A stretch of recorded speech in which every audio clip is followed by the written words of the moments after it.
Os lobos farejaram a menina como se toda ela fosse um traço de sangue a percorrer a floresta. Apoquentada com os bolinhos frescos metidos numa dobra de linho bordado, ela seguia o caminho sem desvios, avisada contra os perigos e para a necessidade de medir inteligentemente o sol. Levava a ansiedade infantil pelo sorriso da avó, que a esperava na sua pequena casa ao centro da clareira, junto ao lago. Se chegasse cedo, ainda nadaria um pouco entre os peixes coloridos, que a lenda jurava terem sido flores na margem às quais a própria água ensinara a nadar.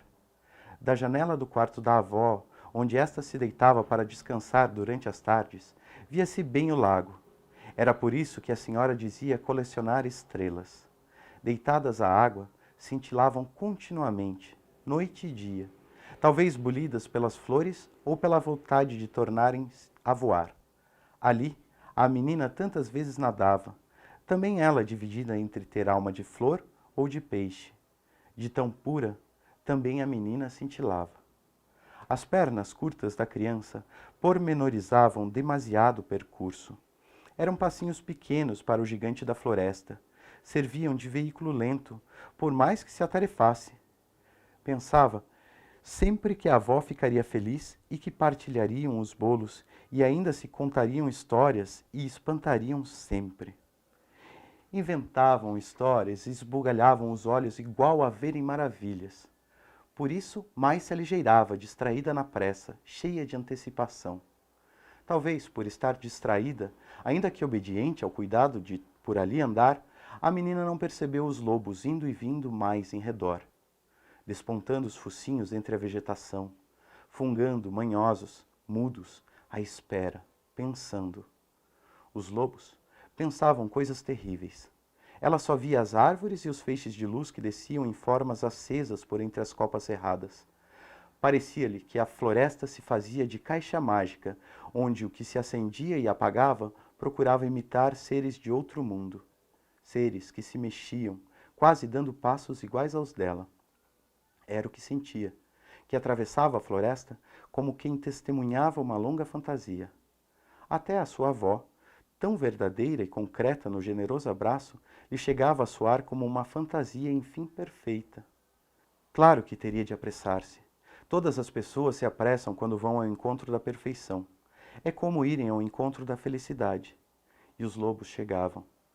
Chegavam cada vez mais silenciosamente, encurralando os pontos de fuga. Entendidos entre si, como se conversassem meticulosamente acerca da melhor estratégia para caçarem a criança. De verem tantos e tão urgentes, os lobos ficaram atarantados. Chamavam uns pelos outros. Desassossegavam-se à espera de ordens. Queriam saber e respeitar quem descobrira tão bela presa. Queriam avançar. Depois, pensavam melhor. Esperavam. Alguns enfureciam-se. Outros, talvez mais espertos, matreiravam com maior paciência.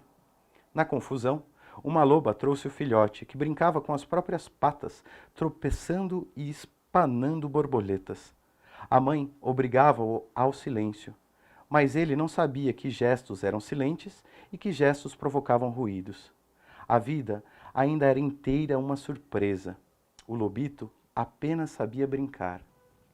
Quando passou no estreitinho dos rochedos, entre os rochedos muito altos que criavam uma porta magrinha para o outro lado da floresta, e onde se abriam novas clareiras e até algumas cabanas começavam a aparecer, os lobos assomaram ao cimo para espiarem. Teriam de atacar pouco depois, antes das cabanas, para evitarem que se alertasse algum caçador com um pedido de socorro da preciosa presa. Nervosos, os bichos correram e subiram ou desceram, espalharam-se, outros vieram muito perto, quase precipitando-se sobre a inocente criança. E, sem contarem, ao cimo dos rochedos, se pôs a loba com o seu filhote trapalhão, que no exato momento em que a menina passava entre o alcantilhado das rochas, caiu, estatelando-se assustado no chão. Ali ficou, sem mexer mais do que os olhos, meio chorando. O lobito, de haver nascido havia tão pouco tempo, não sabia nem o tamanho das distâncias ou o profundo das quedas. Por ver os pássaros, teria pensado que com um passo chegaria suavemente ao chão, ou que talvez das suas costas brotariam asas para seguir até alguma nuvem bonita pairando. A menina, sobressaltada, viu o pequeno animal no chão e imediatamente se inclinou sobre ele. De igual modo, todos os lobos suspenderam a respiração e se afligiram. A menina sabia já muito bem o tamanho das distâncias e o profundo das quedas. Sem hesitar, tirou do cesto o linho, abriu-o no mais fofo das ervas e retirou os bolinhos do interior.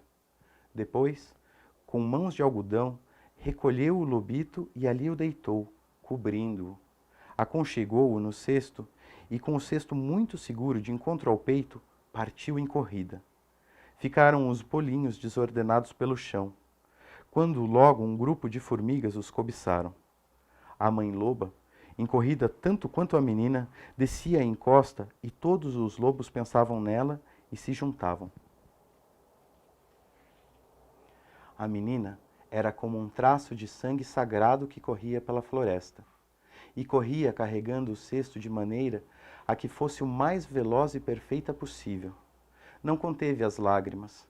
Entendera que precisava de fazer tudo para curar o lobito. Seria a única cura para sua própria tristeza, para suas lágrimas. O cesto, de tão valioso, seguia-lhe diante do peito como flutuando.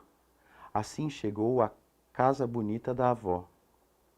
Os lobos, angustiados, amainaram diante das janelas da velha senhora, bordejando até o lago, por serem muitos, por serem todos.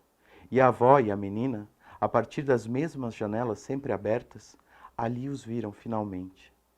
Eram lobos calados, deitados sobre as patas como fazem os cães mais sensíveis. A menina, confiando nas mesinhas da avó, saiu ao sol ainda limpo da tarde e, embora duvidando que os animais a pudessem entender claramente, disse: "A minha avó vai curar o vosso lobito, não fiquem tristes. A minha avó traz o milagre de cada gesto." A menina sorriu.